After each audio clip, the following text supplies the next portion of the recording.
Okay, I think I'll get us started. So again, this is Ed Crow. Thanks for joining me today. Today, we're going to talk about cross-selling during AEP. As I mentioned earlier, this is a very popular topic. It comes up a lot. Get a lot of inquiries about it. I certainly know a lot of agents and agencies that do cross-sell very effectively during AEP. Also know a lot that don't because they just maybe it's just not something that they focus on. But those that do focus on it have great success with it. So we'll talk about some of the strategies and benefits of doing it. So a couple things before we start. If you have any questions, please just send them into the webinar. I will answer them at the end. Just don't forget to ask them during the webinar as they come up, and then I'll answer them at the end for you. We do record all our webinars as well. So if you register for any of our webinars, we do them every Wednesday and Thursday at 1 o'clock. If you register for any of them, you will get the recording. So for future reference, if you want to watch a webinar on a different topic, but you can't make the time, just register for it and you'll get the recording. So other than that, I'll get us started. So we'll talk about the strategy in general, gathering information, popular products that we see people cross-sell the most often, and then rules with cross-selling. Rules pertaining to, the rules with Medicare Advantage and cross-selling when you're doing a Medicare Advantage or PDP appointment. So the strategy for cross-selling and the reason to do it for AEP is because you're usually engaging with your existing clients anyway. I would say for those who aren't making a call or reaching out to their existing Medicare book, you really should do so. It helps greatly with your retention. And once you have policies on the books, it's way more expensive to obtain a new one than it is to keep your policies on the books. So definitely make sure you're doing that. But regardless, you're talking to these people anyway, so might as well use that opportunity to try to produce additional revenue since you have to talk to them anyway. And a good way to do that is to introduce additional products that might fit some need that they have. Some products are easier to cross-sell in person. Others, are a little more face-to-face product, but we'll talk about both. There's some that can be sold over the phone easily, like I said, but some are just tough. You really need to be face-to-face for some of these products we'll talk about. One quick random thing I'm going to throw in there when it comes to retaining your book, and I mentioned this yesterday, just try to avoid the impulse, I guess, to roll a book when something happens. Obviously, if you have a plan discontinuance or if a plan you have people in looks horrible, you're going to have to potentially move a lot of that book. But for example, like Aetna here in Connecticut, they came out with a new plan that looks very similar to the existing one. I would just say, don't assume that you need to roll that whole book to the new Aetna plan that's barely different. Talk to your clients, see what they think. Oftentimes people, for a slight difference, they want to just stay the same. So that way they don't need to get new prior auths and new formulary exceptions and those kind of things. So, because really, if you think about it, rolling a whole book of business during AEP is just, for you as the agent, is not a revenue maker. It doesn't increase your revenue. So again, talk to your clients, see what they think, move them if they want to be moved, but don't assume they want to be, I guess is my advice. You certainly, when you do that, spend your whole AEP doing that, you don't drive any additional revenue for yourself. And we all have to make a living, right? So.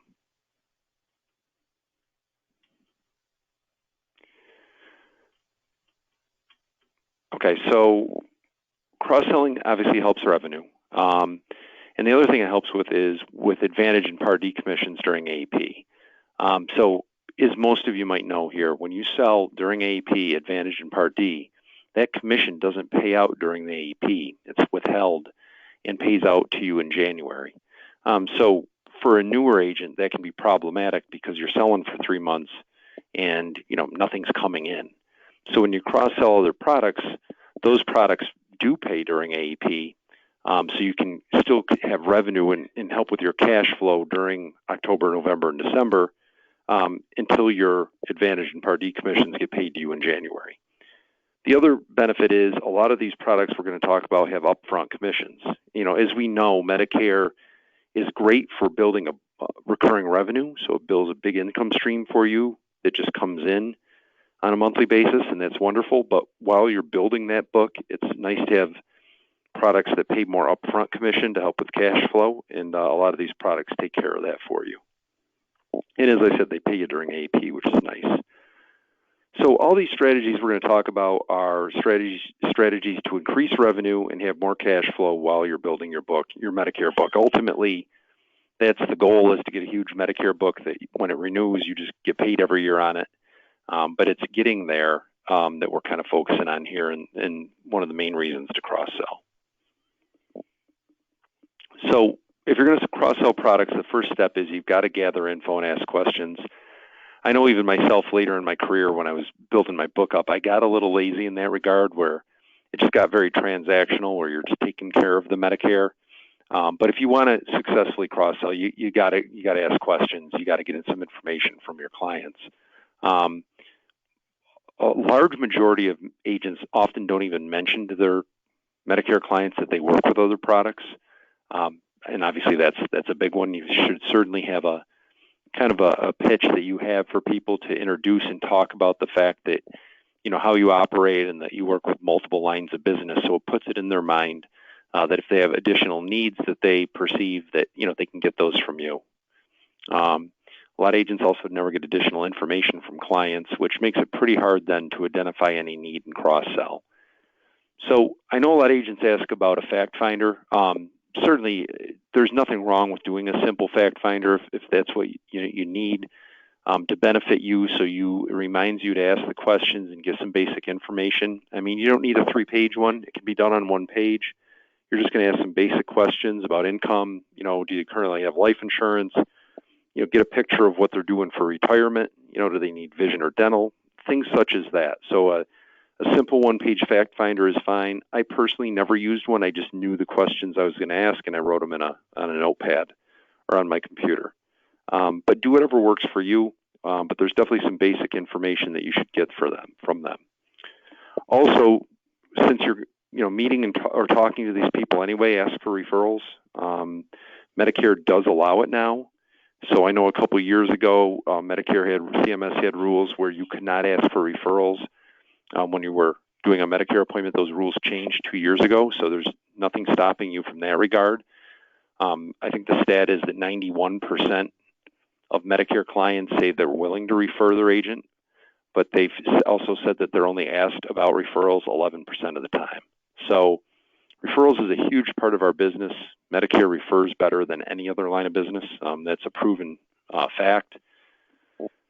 Because if you think about it, in general, people love talking about Medicare, but they don't talk as much about life insurance or, long-term care or things such as that. So ask for referrals for Medicare. It makes sense. And it's the easiest way you're going to have the right business. Working a referral is always going to be easier than generating new sales through some kind of lead system. Okay, so if you're going to cross-sell, what products are most popular? And I'm doing this based off not only Crone Associates group of agencies and agents, but also across Pinnacle and kind of the industry in general. But popular products to sell, and there's certainly others, but some of the more popular ones are hospital indemnity. GTL is the one we tend to use the most. I think they're probably have set themselves up the best for the Medicare space. But hospital indemnity plans are a great product, and usually people sell the hospital indemnity plan by using the Advantage versus supplement strategy. Just really briefly, because I talked about this yesterday, that whole pitch is when you're talking to a client, reviewing their Advantage plan, explaining how the hospital inpatient copay works, explaining to them that there is not a 60-day benefit period on Advantage like there is Original Medicare. Original Medicare, go into the hospital, pay your deductible, you go back in within 60 days, you don't pay it again. That's not the case for Advantage. So most people don't know that. They think if they pay their full suite of copays for the hospital, maybe it's $300, $400 a day for 5 days, or it's just $1,500. They think they have a 60-day benefit period. They don't. So if they pay that on the Advantage and they go back into the hospital a week later, they're going to pay those copays again. So explaining that to them. And if they show concern about that, then what a lot of people do is they will say, okay, well, if you want your hospital covered in full, they'll then quote them a Plan N or G supplement. And then naturally, when people will usually balk at the price of doing it that way, that's where it leaves you your middle option and say, well, we have a way we can kind of split the difference here and take care of it. Won't be as expensive as a plan NRG, but we'll add a hospital indemnity plan. So for $40 a month, we can, mitigate that risk on the hospital inpatient copays. So setting it up that way is a very easy way to sell hospital indemnity plans. Another popular cross-sell product is dental, of course. It's a good option for Medicare supplements and people who are on original Medicare and Part D only. Now, I know there's been talk with the administration about adding dental, vision, and hearing benefits to original Medicare. We will see if that ever happens.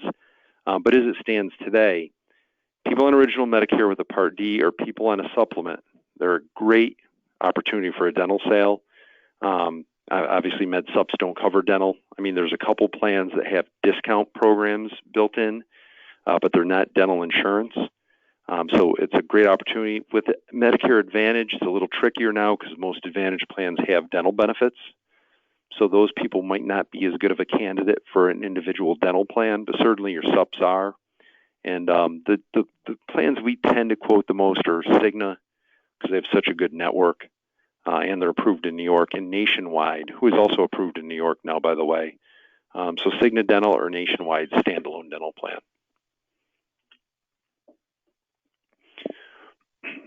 Been talking a lot about RX discounts lately.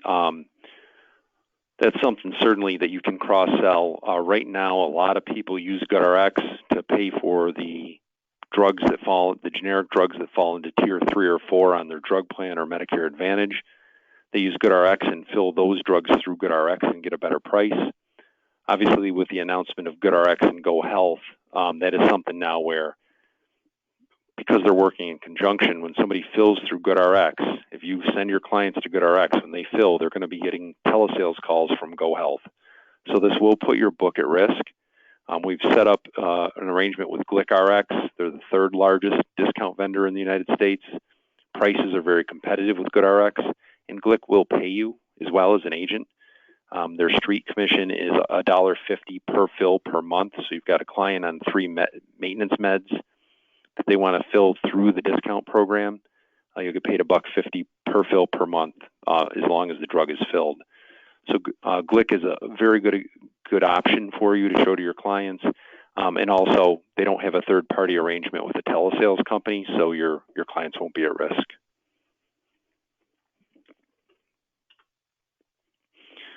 Final expense is an interesting one. You see a lot of agents that either sell a lot of final expense or a lot of Medicare, but you don't see too many that sell a lot of both. There certainly are some, but not a lot. Just ask the questions, especially if you're working a dual book or a book with lower income and you get a lot of clients that have no life insurance. It's just a question you should ask. It could make for some very easy final expense sales for you. And again, if you're meeting with these people anyway, you might as well ask. You might find a lot of them have either nothing for insurance and maybe they're a final expense candidate, or maybe they have a final expense plan and the cost is very expensive. I mean, if they're buying, if they bought a policy from a number of companies, like say a Lincoln Heritage, for example, I mean, their rates are not competitive. So you can shop that, give them the same thing for less money, easy sale for you. And it's a great opportunity for agents to sell dual plans. I would say, certainly we have some agents that sell a lot of regular MAPDs and they do a fair amount of final expense plans, but where we really see this a lot is on agents that tend to write duals. Those are the ones that a lot of times you'll see write a lot of final expense as well. For those who don't use it, through the Pinnacle website, there is a quote and comparison site. It's the FEX quote engine. So on pfsinsurance.com, if you click on quotes, there's a full final expense quote and comparison engine there that you can use to quote and compare prices. And for example, like Sons of Norway right now, while their comp isn't the best, their rates are incredible. So they're a great product to use to replace existing final expense policies and simply just beat the price of what people are paying right now. So now we get into products that are harder to sell by phone. And then the first one I put here, I would say, is falls in the very difficult to sell by phone category. If you're selling indemnity, dental, vision, discount RX, that's pretty easy to do over the phone. But But over the phone, annuities, I just don't see it successfully done that often. It's a much bigger sales cycle and something that really, usually you need to be face-to-face for when selling annuities. But again, asking questions about what they're doing for money after retirement is a great way to open the door for this. You should have a strategy on selling annuities. There's a bunch of different ones. There's some agents out there that just do nothing but do MYGA quotes, fixed annuities, and fixed MYGAs, and they're just simply trying to beat the rate being offered by a CD. And usually you can. I was just looking, the 5-year MYGA rate right now is about 2.9%, which beats a CD, a 5-year CD, by a lot. So sometimes they'll just simply do a comparison there and look to write MYGAs and replace that CD money. Some agents do indexed annuities versus variable, so they'll have clients that are getting a little older. They might have a variable annuity, and they can show them an indexed as an option. And then lastly, we get a lot of agents that are just simply making pension plans. So they're using indexed annuities with income riders to create a set pension, an income stream down the road for clients. And we have that rate engine, that quote engine on the Pinnacle site. That's the Annuity Rate Watch engine. If you haven't used it, it will quote all the MYGAs, and you can quote a 3-year, 5-year, 10-year MYGA and see who has the best rates. It will quote and compare all indexed annuities. And then really the feature of it I like the best is it will show you the company that will pay out the highest income amount on an income rider. So you can put in the age of the person, the amount of money, and the year they want to start drawing income. So maybe you want to say, what company is going to pay out the most income in 6 years for this person? You just put the information in there and it will show you. So back in the day, I used to call around to try to find who had the most competitive income for a given scenario. Now you can just quote it on the quote engine in a matter of minutes. It's very quick and easy to do. But anyway, to kind of get back on track, if you're going to sell annuities, I find that the producers that sell the most annuities are the ones that sell it conceptually, meaning they'll talk to the client about what an annuity can do. They don't use the word annuity to start. They just talk about the concept, about, not having market risk, about, you're retired now, slow and steady wins the race kind of thing, and they introduce the concept, and then they show them that an annuity is the thing that can meet all those criteria for them. But if you, at your meeting, if you just start pitching annuities and using that word, some of the population that will turn off. So conceptually sell first and then let them know it's an annuity that can do that for them later on. Long-term care. So now there might be some of you on here who have success selling traditional LTC to people 65 and older. That market has dried up a lot for a couple reasons. Obviously, states get, approved rate increases, state-based rate increases on books of business for LTC. So when you buy LTC and the client thought the rate would never change, they have been changing. And traditional LTC at this age is very hard to sell because it's just simply so expensive. I mean, it's just the fact of the matter. And quite often, you'll have clients that can't make the underwriting either. I think that's why hybrid products like MoneyGuard, like Atlantic, for example, their annuity-based hybrid product, Global Atlantic, why they've become popular. Because the concept there is the client just gives the company a pool of money. It's leveraged towards long-term care, so there's no actual layout of premium for the product. Client passes away without ever needing long-term care. They get their money back, or their heirs do, or spouse. If they need long-term care, then that lump sum of money they have put in has been leveraged towards the cost of that long-term care. So I think at this point, hybrid products, whether they be life-based annuity or long-term care hybrids like a Lincoln MoneyGuard, or whether they be annuity-based like a Global Atlantic, that concept works.